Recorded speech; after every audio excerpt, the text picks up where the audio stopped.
Assalamualaikum warahmatullahi wabarakatuh.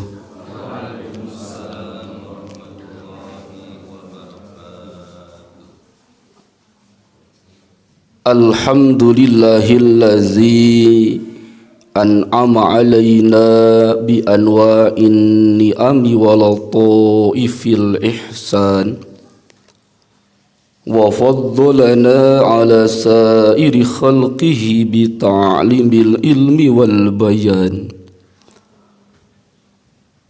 Wassalatu wassalamu ala sayyidina Muhammadinil mab'usi bi khairil milali wal adyan wa ala alihi wa sahbihi buduri ma'alimil ilmi wa syumusi awalimil irfan. Amma ba'd, faya ibadallah, usi nafsi wa iyyakum bitaqwallah faqad fazal muttaqun. Allahumma anta rabbi la ilaha illa anta khalaqtani wa ana abduka wa ana ala ahdika wa wa'dika mastata'tu. A'udzu bika min syarri ma sana'tu. Abu'u laka bi ni'matika alayya wa abu'u laka bi dzambi faghfir li fa innahu la yaghfiru dzunuba illa anta. Kalamun qadimun la yumallu sima'uhu tanazzaha min qawli wa fi'li wa niyatin bihi nashtafi min kulli da'i wa nuruhu dalilun likulubina hina jahlina wa hayratina. Faya rabbana mati'na bisirri hurufihi wa nawwir bihi kulubana wa sam'ana wa maqlatana. Amin ya rabbal alamin. Jamaatul kiram yang dirahmati Allah, puji dan syukur kita panjatkan kehadirat Allah subhanahu wa ta'ala.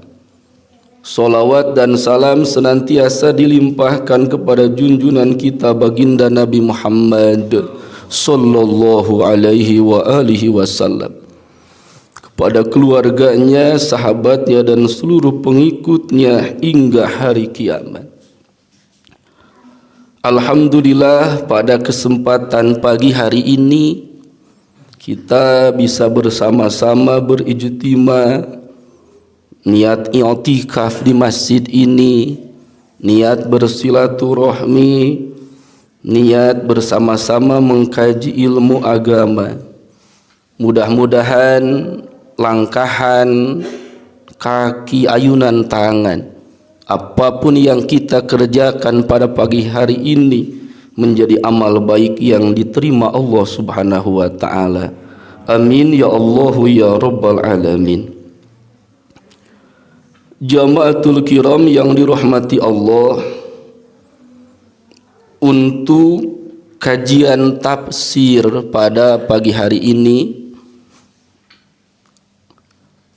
kalau lah masih ingat bahwasanya 1 bulan ke belakang kita sudah sampai pada kajian tafsir surah An-Nisa ayat 23. Perjalanan yang sangat jauh dan panjang dari mulai ayat pertama sampai ayat tersebut. Barangkali alangkah lebih indahnya untuk pagi hari ini, mohon maaf, untuk surah An-Nisa kita simpan dulu barangkali.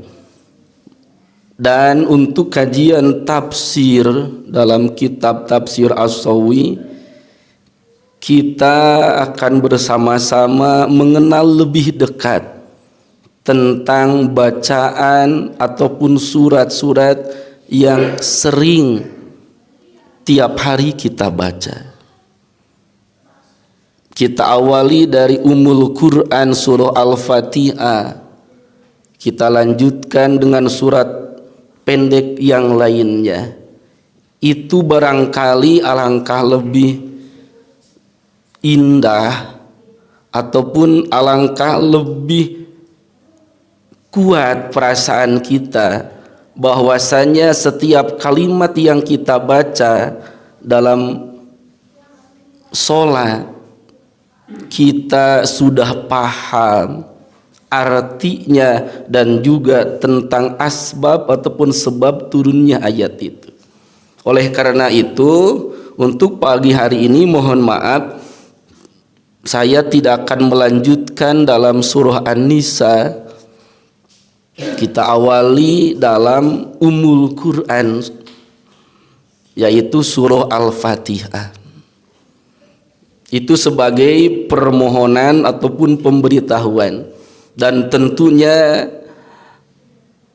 di awal ini pun saya sampaikan, barangkali ada tafsir ataupun penjelasan saya yang tidak sesuai, mohon untuk segera langsung disampaikan, diberitahukan, karena tidak ada niat ataupun tujuan untuk menggurui. Kita sama-sama menelaah, mengkaji firman Allah Subhanahu wa taala, dan tentunya saya juga adalah manusia biasa yang tidak luput daripada kesalahan.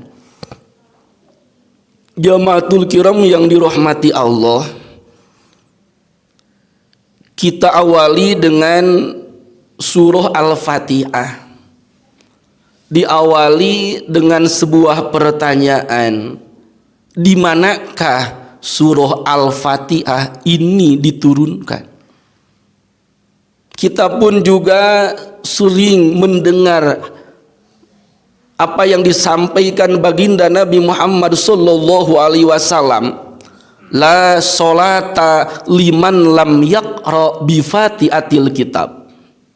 La solata, tidak ada solat, liman, bagi orang, lam yaqra bi fatihatil kitab, yang tidak membaca fatihatul kitab.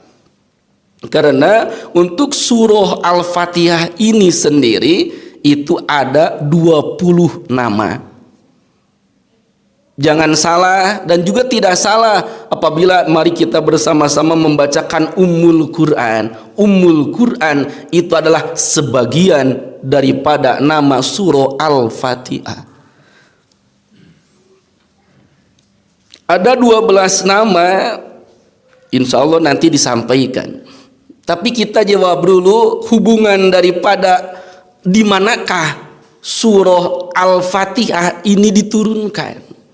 Lalu hubungannya dengan hadis la sholata liman lam yaqra bi fatihatil kitab itu apa?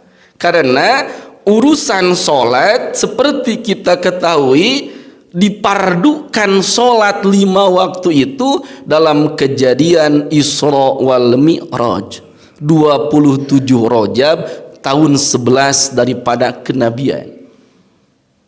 Setelah proses Amul Huzni, tahun duka cita. Lalu apakah betul Al-Fatihah ini turunnya bersamaan dengan sholat? Karena seperti dalam hadis tadi bahwasanya tidak ada sholat untuk orang yang lam yaqra bi fatihatil kitab, yang tidak membaca fatihatul kitab. Fatihatul kitab itu adalah surah Al-Fatihah. Karena dalam kajian ilmu fikih, surah Al-Fatihah itu termasuk kepada kelompok rukun qauli. Artinya rukun salat yang menjadi patokan sah ataupun tidak sahnya karena ucapannya, bukan karena gerakan. Rukun qauli ini semuanya ada 5. Ada takbiratul ihram, ada surah Al-Fatihah, ada bacaan tasyahud akhir, ada bacaan sholawat dalam tasyahud akhir, dan juga bacaan salam. Itu semuanya harus dengan qaulan, harus dengan ucapan. Artinya apabila kita mengawali sholat dengan takbiratul ihram tanpa diucapkan, hanya tangan yang bergerak aja mengangkat tangan tanpa diucapkan, berarti takbiratul ihramnya pun tidak benar. Kalau awalnya sudah tidak benar, ya mungkin jelas tidak benar selanjutnya. Termasuk Al-Fatihah. Karena dalam Al-Fatihah ini dalam ketentuannya wa ayusmi'a nafsah, harus diucapkan minimal telinga kita yang mendengarkan, bukan diucapkan dengan suara lantang dan keras sehingga mengganggu kekhusyuan orang lain, tapi harus ada qiraah, ada suara yang keluar, bukan dalam hati. Karena rukunnya rukun qauli, bukan rukun fi'li. Berbeda dengan ruku, berbeda dengan sujud, berbeda dengan i'tidal. Itu namanya rukun fi'li, yang menjadi patokannya adalah pekerjaannya. Adapun bacaannya tidak dibaca pun tidak ada masalah. Dalam ruku kita tidak baca subhana rabbiyal azim, tidak ada masalah. Yang penting harus ada rukunya. Berbeda dengan Ummul Quran, surah Al-Fatihah ini. Mohon maaf sedikit melebar, karena ini sangat penting. Harus diucapkan, dan juga dalam pengucapannya tidak sembarangan.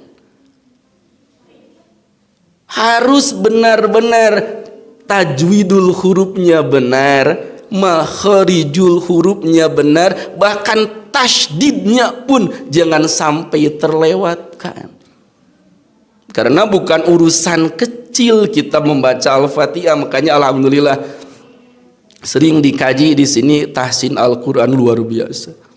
Khususnya surah Al-Fatihah ini harus benar-benar kita gurukan. Harus benar ada orang yang menanggung jawab betul benar dan tidaknya bacaan Fatihah kita, karena berhubungan dengan sholat yang tiap hari kita kerjakan.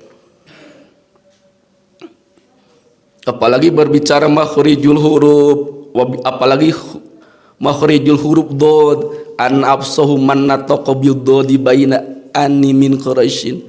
Dalam makhrijul huruf, huruf yang 24 itu yang paling sulit adalah huruf dod. Karena dod itu awalu hafatai lisan wa mayaliha minal awdoros. Dalam kitab Al-Jazariyah, kalau kita ingin mengukur benar dan tidak salahnya kita mengucapkan dod, minimal dalam ayat yang terakhir walau dolin, awalu hafatai lisan, pinggir-pinggir lidah kita harus bertemu, harus dengan adros itu artinya gusi. Ini jelas sangat susah. Kita mengusahakan huruf dod, pinggir lidah harus bertemu dengan gusi, sangat susah kalau harus dua-duanya. Makanya dalam tafsir Jajariyah itu dijelaskan, silakan mau yang ke kanan ataupun yang ke kiri. Tapi yang kebanyakan adalah yang ke kiri. Kalau yang dua-duanya jelas sangat susah, karena hanya baginda Rasulullah yang paling fasihat mengucapkan dod. Ana absahu man nataqa bil dodi baida anni min quraisyin. Itu sekedar mengingatkan saja. Kita lanjutkan, apakah surah Al-Fatihah ini turunnya di Makkah ataupun di Madinah? Disampaikan dalam tafsirnya wa huwa qaulul aksar wa qila madaniyatun.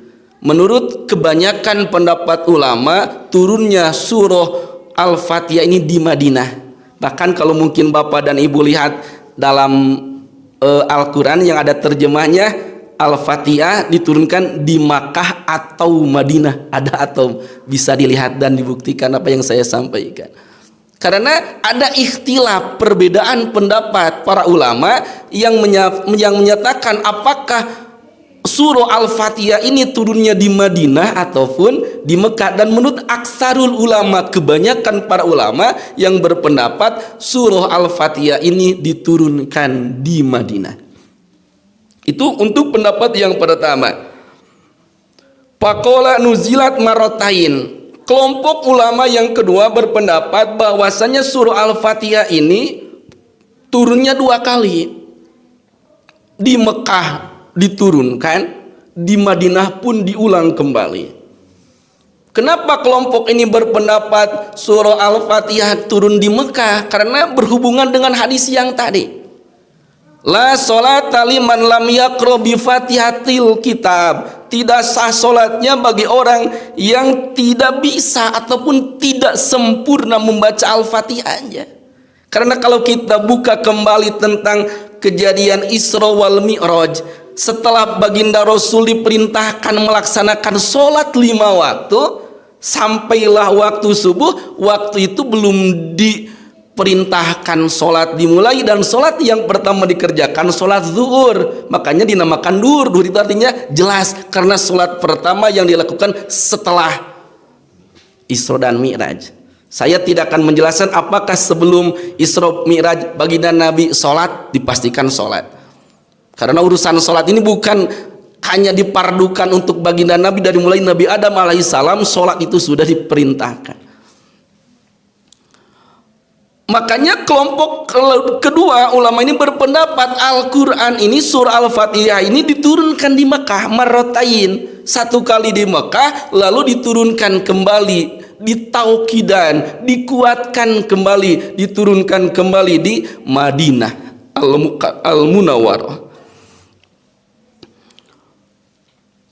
Lalu surah Al-Fatihah ini dalam Al-Quran dijelaskan, walaqad atainaka sab'am minal masani wal Qur'anal azim.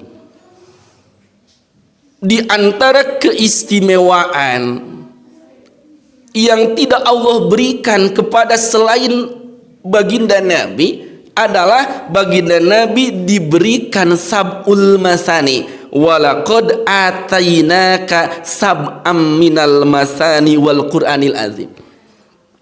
Sab'ul masani ini adalah surah Al-Fatihah sebanyak 7 ayat. Walaupun para ulama pun beda pendapat menghitung 7 ayat ini dari mana. Kalau kita lihat dalam Al-Quran, termasuk madhab Imam Asy-Syafi'iyah, madhab Imam Syafi'i menghitung 7 ayat dalam surah Al-Fatihah itu dimulai daripada ayat basmalah. Bismillah itu ayat yang pertama, dan ayat yang terakhir adalah ghairil maghdubi siratal ladzina an'amta alaihim ghairil maghdubi alaihim waladdallin. Itu menghitung 7 ayat seperti yang kita baca dan lihat dalam Al-Quran. Lalu kelompok yang kedua selain daripada Imam Syafi'i berpendapat sab'ul masani Al-Fatihah itu 7 ayat, tapi penghitungannya berbeda. Di mana letak perbedaannya? Ayat basmalah, bismillahirrahmanirrahim, tidak dihitung ayat. Makanya ayat yang pertama adalah alhamdulillahirabbil alamin. Lalu ayat yang ketujuhnya mana? Tadi siratal ladzina an'amta alaihim, 1 ayat, ghairil maghdubi alaihim waladdallin, dihitung 1 ayat. Jadi ayat yang terakhir yang kita lihat dalam Al-Quran dihitung 2 ayat. Sehingga para ulama pun sepakat Al-Fatihah itu sab'al masani, 7 ayat, tapi cara penghitungan ayatnya yang ada perbedaan. Itu pun tidak jadi masalah, karena kita semua yakin yang menghitung ayat daripada alhamdulillahirabbil alamin, bismillah pun dibaca, tidak ada masalah.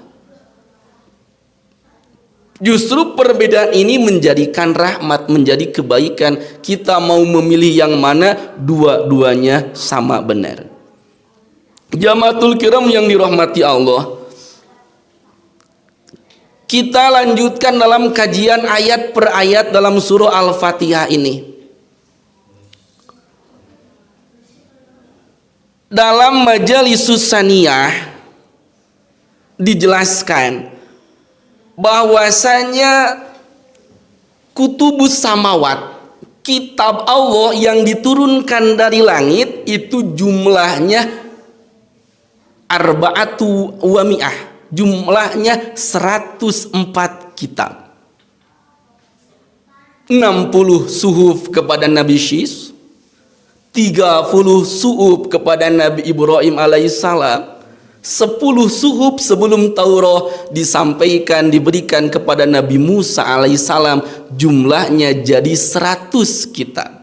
Ditambah dengan Taurat, ditambah dengan Zabur, ditambah dengan Injil, ditambah dengan Al-Furqan ataupun Al-Quran, sehingga kita yakini bersama dalam akidah kita bahwasanya kitab yang Allah turunkan jumlahnya adalah 104. Wa ma'ani, dan makna yang terkandung daripada 104 kitab tersebut majmu'atun bil Quran, dikumpulkan dalam Al-Quran. Artinya dalam Al-Quran itu sudah termaktub segala sesuatu yang Allah turunkan dalam kitab-kitab sebelumnya.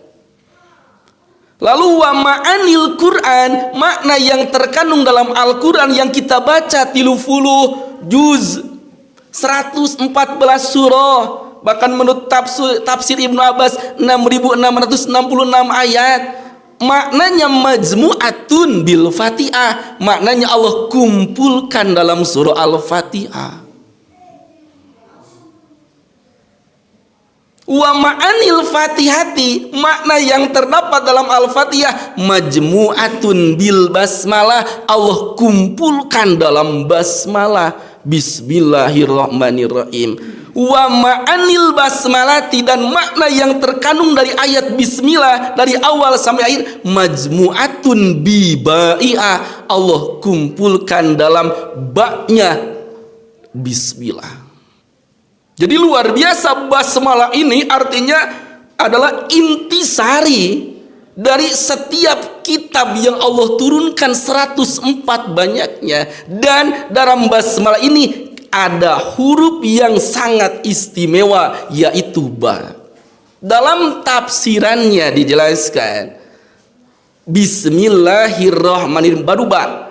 Ba yang terdapat dalam Bismillahirrahmanirrahim maknanya bi kana ma kana wa bi yakunu ma yakunu.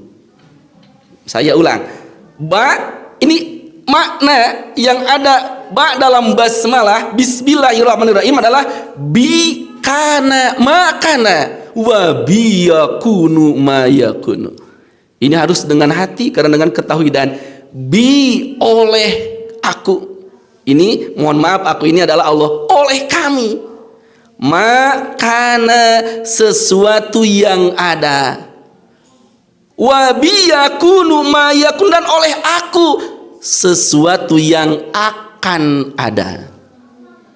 Artinya kita yakini baru dalam huruf ba saja, belum dalam ismu ar-Rahman ar-Rahim, belum. Dalam huruf ba saja kita sudah diperlihatkan, kita sudah dikenalkan dengan ketauhidan. Kita yakini bersama bahwa segala sesuatu yang sudah ada, wa ma yakunu, yang akan ada, bi itu atas ketentuan Allah Subhanahu wa taala.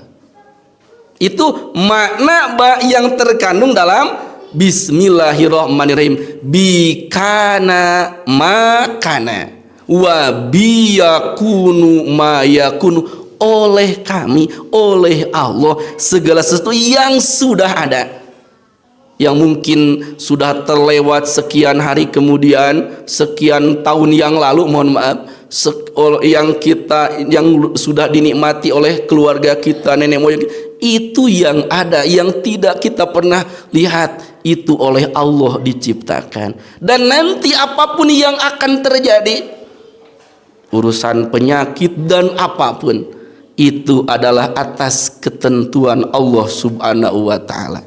Itu adalah ketauhidan kita. Bi kana makana wa bi yakunu ma yakunu.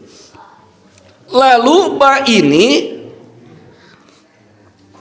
kalau istilah i'rab, istilah baris kan banyak. Ada baris fathah, ada baris domah, ada baris kasroh. Lalu timbul pertanyaan, apa hikmah yang terkandung? Kenapa ba ini barisnya kasroh? Tidak bu domah, tidak ba fathah, tapi bi kasroh. Ini sesuai dengan yang disampaikan Allah Subhanahu wa taala dalam hadis qudsi, ana indal munkasirati qulubuhum. Kasro itu artinya pecah. Kalau doma itu artinya mengumpulkan. Kalau fatah itu terbuka. Makanya kalau dalam urusan makhrijul huruf, kalau kita mengucapkan huruf doma, pasti mulutnya doma. Kalau a fatah terbuka, mulutnya terbuka, a ba ta sa. Kalau kasro bi i bi gitu kan. Kasro itu arti daripada kasro itu pecah. Ini kenapa bukan pecah sembarangan. Yang dimaksud di sini adalah ana indal munkasirati qulubum. Ana bahwasanya aku Allah Subhanahu wa taala indal munkasirati qulubum, senantiasa bersama-sama dengan orang-orang yang hatinya pecah. Yang dimaksud hati pecah seperti apa? Karena kan kalau lihat hati itu ada hati yang keras. Summa qasat qulubu mim ba'di dzalika fahiya kal hijarati au asyadu qaswah. Hati yang pecah itu adalah gambaran hati yang sangat mudah menerima hidayah, sangat mudah menerima nasihat.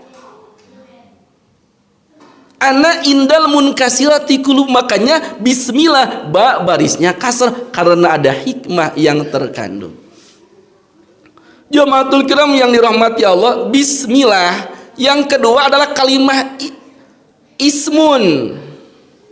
Ismun itu artinya nama. Ismullah adalah nama Allah.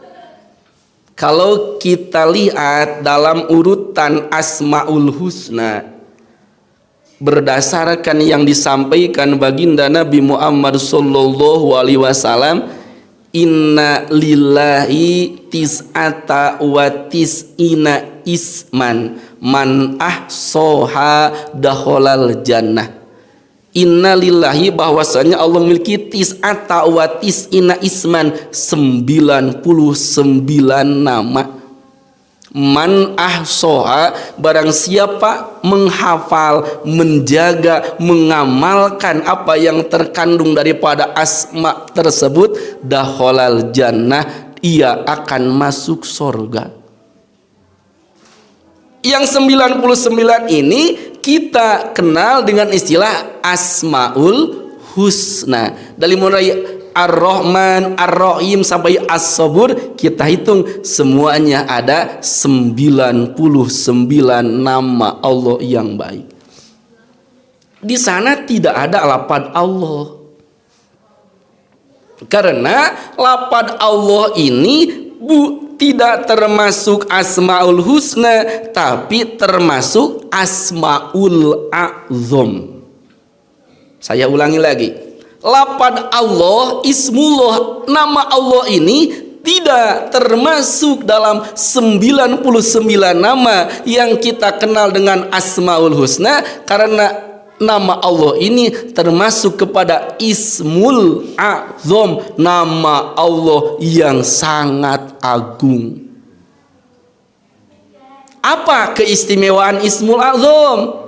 Barang siapa berdoa kepada Allah dengan menggunakan Ismul A'zam, maka doanya saat itu pun akan diijabah Allah Subhanahu wa taala.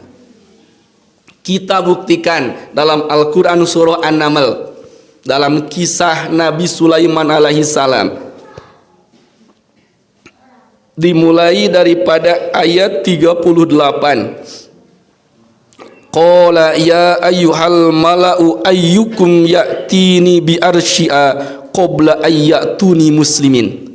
Kita akan menjelaskan Ismul A'zam yang Allah jelaskan dalam surah An-Naml ayat 38.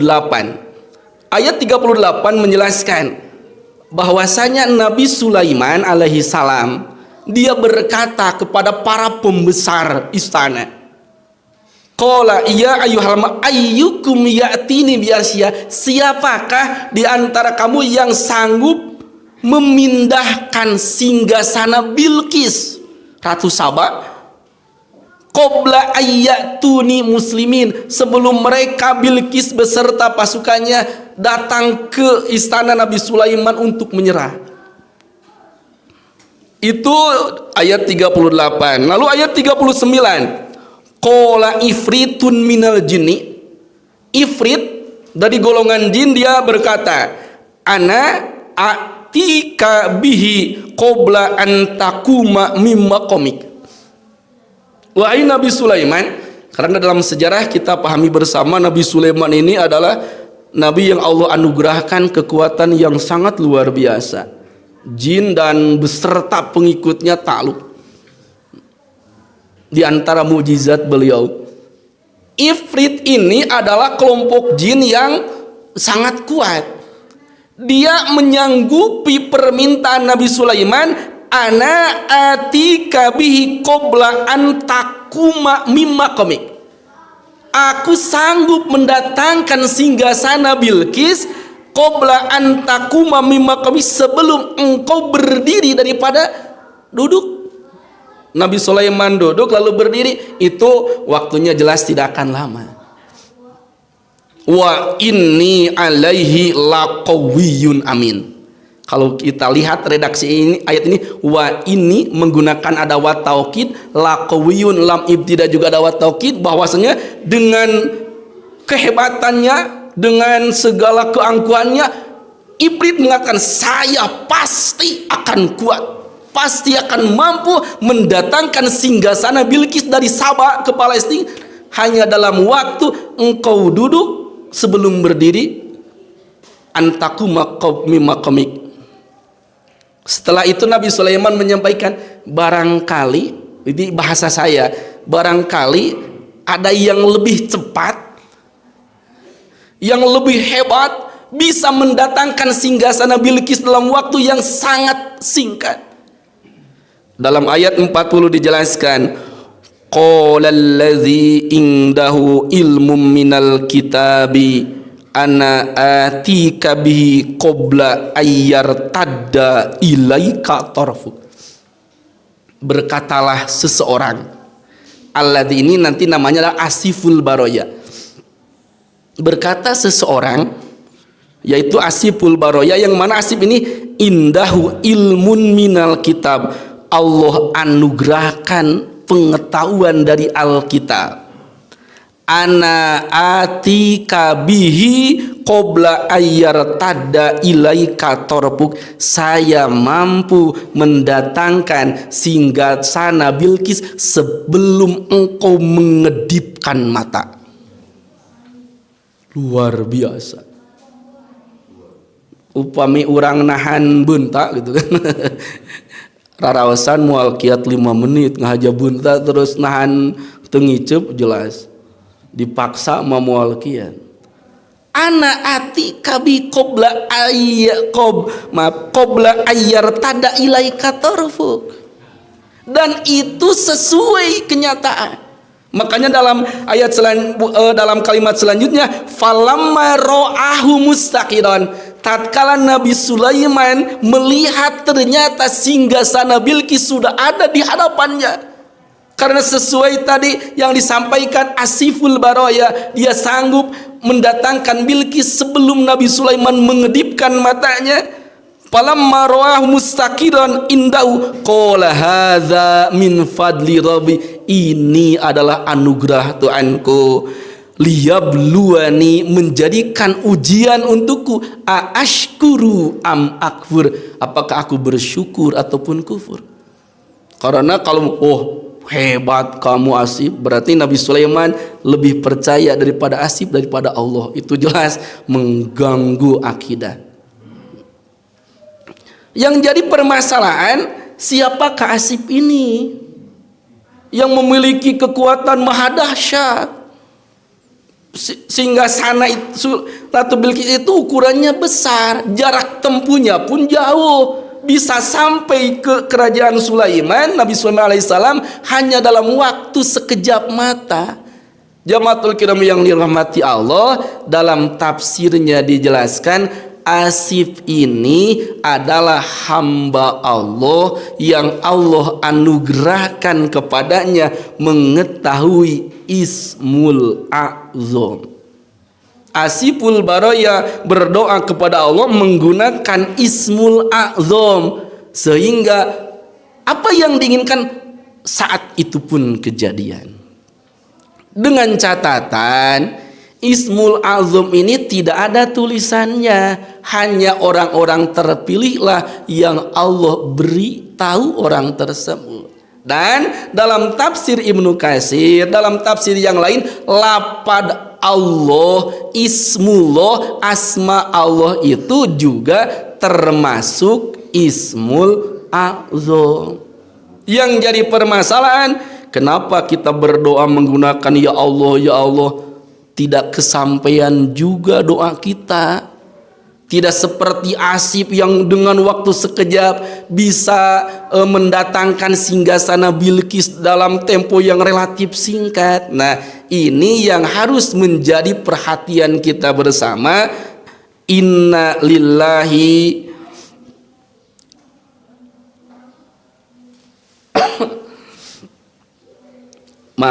inna lidu'ai adaban wa syuruton. Ketika kita berdoa menggunakan ya Allah, ya Allah, ya Allah, ya Allah, sehatkanlah saya ya Allah, ya Allah, ya Allah. Kenapa doa kita tidak langsung diijabah? Karena disampaikan inna lidu'ai adaban wa syuruton. Karena dalam doa itu ada adab-adab dan juga ada syaratnya. Kalau adab dan syaratnya terpenuhi, pasti akan seperti Asif yang hebat. Kalau adab dan syaratnya belum terpenuhi, ya doanya bukan tidak diijabah, tapi Allah akan berikan ijabah sesuai waktu yang tepat berdasarkan hak Allah Subhanahu wa taala. Lalu adab dan syarat doa itu apa? Dijelaskan bahwa la yustajabu du'a illa biha, tidak akan diijabah doa tanpa ada adab dan syaratnya. Sedikit dijelaskan, fa awwalu'a islahul batini bil luqmatil halal. Adab doa yang permulaan untuk adab berdoa yang pertama islahul batin, islahul batin bil luqmatil halal, membersihkan batin kita bil luqmatil halal dengan mengkonsumsi makanan dan minum yang halal.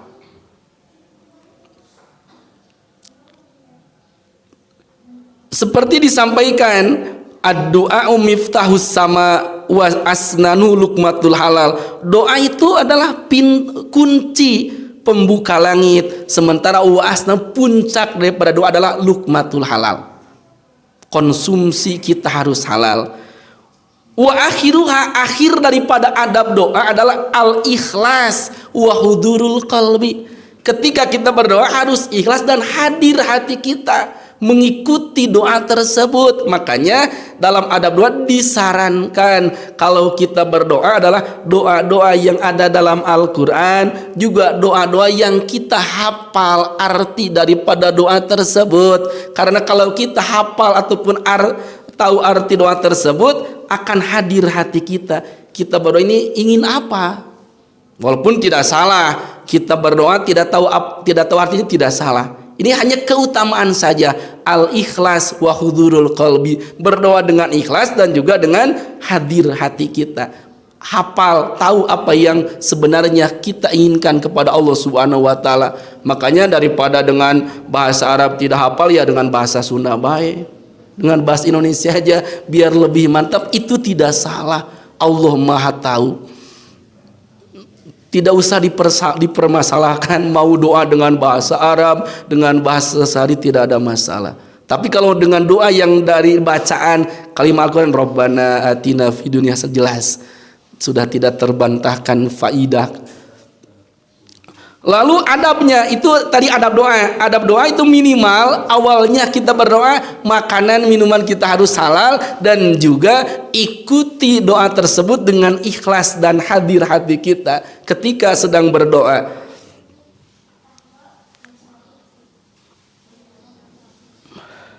Ini sesuai dengan firman Allah Subhanahu wa taala dalam Al-Qur'an, fad'ullaha mukhlishina lahuddin. Fad'ullaha, berdoalah kamu kepada Allah, mukhlishina lahuddin, dengan mengikhlaskan, dengan disertai keikhlasan. Kama qala li sayyidina Musa, in aradta ayyustajaba laka du'auka fasun batnaka anil haram wa jawarihaka anil asam. Ini melanjutkan saja. Seperti Allah wahyukan kepada Nabi Musa alaihissalam, in aradta, seandainya engkau menginginkan ayustajaba lahu du'auka, doamu diijabah Allah subhanahu wa ta'ala, fasun batnaka anil haram, jagalah perutmu dari yang haram, wa jawarihaka anil asam, dan seluruh anggota badanmu dari perbuatan asam, perbuatan dosa.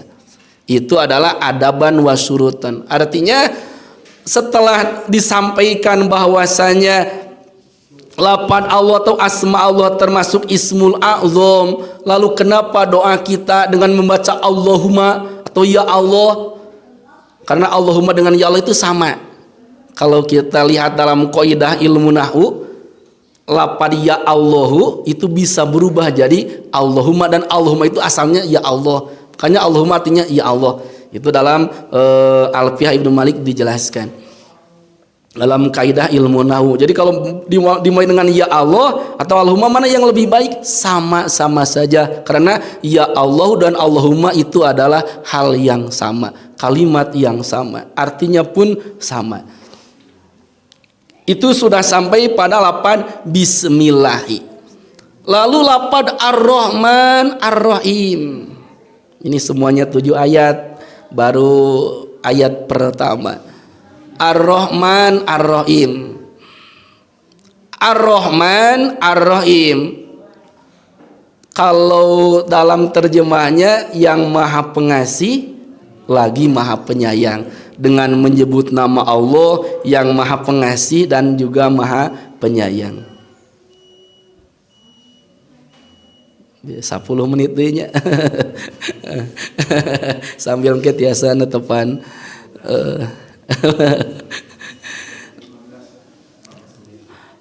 Ar-Rahman ar-Rahim. Ar-Rahman ar-Rahim ini ada persamaan pun ada perbedaan. Ar-Rahman ar-Rahim, dua kalimat ini diambil dari makna yang sama. Ar-Rahman diambil daripada rahmatun, Ar-Rahim pun diambil daripada rahmatun. Rahmat itu pemicik Sunda manyaah. Kalau dalam definisinya yang dimaksud dengan rahmat yang sering kita ucapkan seharian, mendapatkan rahmat, mendapatkan rahmat. Rahmat itu artinya definisinya riqatun fil qalbi takta ditafadula wal ihsan. Yang dinamakan rahmat adalah riqatun fil qalbi, ada getaran dalam hati. Takta ditafadula wal ihsan, yang mendorong untuk berbuat kebaikan. Ninggal di jalan aya emak-emak nuju pengemis, jabarinya anak-anak gitu kan. Duh, muka saku 2.000, 5.000, 10.000. Ada rasa iba untuk melakukan perbuatan baik, ada getaran hati untuk berbuat kebaikan, baik dengan harta, dengan perkataan, dengan apapun. Itu yang dinamakan rahmat. Tapi tentunya untuk Allah ini mustahil, karena Allah itu mukhalafatul lil hawadisi, berbeda dengan makhluknya. Allah itu tidak ada getaran hati seperti kita. Makanya dalam rahmat itu yang dimaksud mana Ar-Rahman Ar-Rahim bagi Allah adalah al-mutafaddil wal ihsan. Allah yang memberikan anugerah, memberikan karunia wal ihsan, dan Allah yang memberikan kebaikan. Itu persamaan Ar-Rahman dan Ar-Rahim. Lalu perbedaannya, Ar-Rahman al-mun'imu bijalailin ni'am, Ar-Rahim al-mun'imu bidaqaiqin ni'am. Ar-Rahman Allah yang memberikan nikmat yang besar, Allah yang memberikan rahmat yang besar. Ar-Rahim Allah yang memberikan rahmat yang kecil. Baginda Nabi Muhammad sallallahu alaihi wasallam menyampaikan berkaitan dengan rahmat ini. Mohon maaf. Inna lillahi ta'ala mi'ata rahmatin. Inna lillahi ta'ala mi'ata rahmatin. Sesungguhnya bagi Allah itu ada 100 rahmat. amsaka indahu tis'ata wa tis'ina. Allah jaga. Amsaka ini Allah tidak berikan daripada 100 rahmat ini tis'ata wa tis'ina 99. Allah tahan yang 99 rahmat ini. Wa anzala minha rahmatan wahidah. Allah turunkan rahmat ke dunia ini rahmatan wahidatan, hanya dengan satu rahmat. Dengan satu rahmat tersebut biha tatarohamuna, dengan satu rahmat ini kamu saling menyayangi. Ibu mencintai anaknya, anak mencintai ibunya. Bukan dalam golongan manusia pun, golongan hewan pun sama. Hanya dengan satu rahmat fiha tatarohamuna. Wa annallaha yadummu'a yaumal qiyamah, dan Allah akan mengumpulkan rahmat ini yaumal qiyamah, nanti di hari kiamat. Fayarhamu biha ibadah, maka engkau senantiasa menyayangi hamba-hamba Allah. Kita sambungkan dengan Ar-Rahman Ar-Rahim. Ar-Rahman artinya Allah yang memberikan nikmat yang besar, Allah yang memberikan rahmat yang besar. Dan perlu diketahui bersama, yang dimaksud Ar-Rahman, rahmat yang besar ini bukan rahmat Allah yang banyak yang Allah berikan, tapi orang yang banyak yang menerimanya. Karena Ar-Rahman ini adalah rahmaniyah Allah yang diturunkan di dunia ini. Allah dengan satu rahmat, orang beriman dan tidak beriman, golongan jin, manusia dan hewan pun saling menyayangi dengan rahmat yang satu ini. Makanya Ar-Rahman Al-Mun'imu bijalail ni'am, Allah yang memberikan nikmat yang besar, dengan catatan bukan rahmat Allahnya yang besar, karena di dunia rahmat itu cuma satu, tapi yang merasakan menikmati rahmat ini yang banyak. Fiha tatarohamuna, setiap individu, setiap golongan makhluk Allah merasakan rahmat Allah. Makanya walaupun harimau yang sangat buas, sama anaknya sayang, dia memakan hanya yang lain saja kalau sama anaknya. Padahal harimau ya dia gak ada makanan, ya anaknya saja dimakan. Tapi kan tidak ada istilah naon anak apa mana orang tua memakan anaknya sendiri. Mohon maaf kalau salah, nggak ada. Karena ya Allah berikan kasih sayang, Allah berikan rahmat.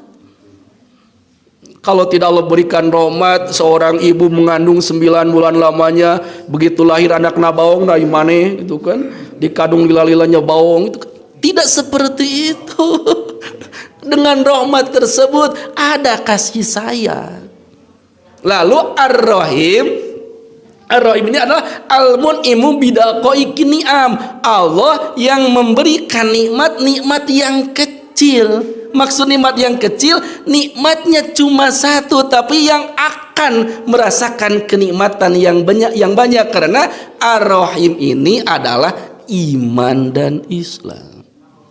Orang-orang yang wafat menghadap Allah dengan iman dan Islam lah nanti kelak di surga yang akan merasakan 99 rahmat Allah.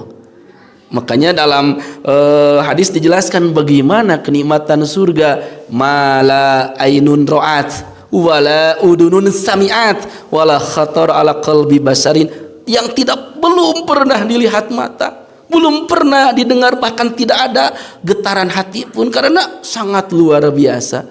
Kalau kita makan, buahnya langsung datang sendiri. Itu kenikmatan di surga, seperti dalam Al-Quran dijelaskan, dalam Al-Waqi'ah, dalam ayat-ayat yang lain dijelaskan tentang kenikmatan surga. Jamaatul kiram yang dirahmati Allah, barangkali itu saja yang baru disampaikan. Walaupun ini sini Ar-Rahman dan Ar-Rahim juga sebetulnya masih ada yang harus disampaikan. Intinya mudah-mudahan yang disampaikan ada manfaatnya untuk kita semua. Tidak lupa mohon maaf apabila ada kekurangan di akhir perjumpaan kita. Kita sama-sama berdoa kepada Allah Subhanahu wa taala Mudah-mudahan kita semua beserta keluarga, seluruh jamaah diberikan kesehatan oleh Allah Subhanahu wa taala. Segala hajat kita berkaitan dengan dunia, berkaitan dengan akhirat, mudah-mudahan Allah selalu memberikan yang terbaik. Zuriyah kita, keturunan kita, mudah-mudahan Allah menjadikan hamba Allah yang solih dan solihah. Dan juga barangkali ada yang sakit, keluarga kita, teman, saudara, khususnya jamaah masjid Jami Uswatun Hasanah ini kita sama-sama doakan, mudah-mudahan yang saat ini dalam keadaan sakit Allah segera berikan kesembuhan seperti sedia kala. Apapun yang kita inginkan mudah-mudahan ada dalam ijabah Allah Subhanahu wa taala. Amin ya Allah ya rabbal alamin. Ala hazihi niyatil mazkurah wa bi kulli niyatin sholihah bi barakati ummil Quran. Al-Fatihah. A'udzubillahi minasyaitonir rajim. Bismillahirrahmanirrahim. Alhamdulillahi rabbil alamin arrahmanir rahim maliki yaumiddin iyyaka na'budu wa iyyaka nasta'in ihdinas siratal mustaqim siratal ladzina an'amta 'alaihim ghairil maghdubi 'alaihim waladdallin. Amin. Kurang dan lebihnya mohon dimaafkan. Akhirul kalam, wassalamualaikum warahmatullahi wabarakatuh.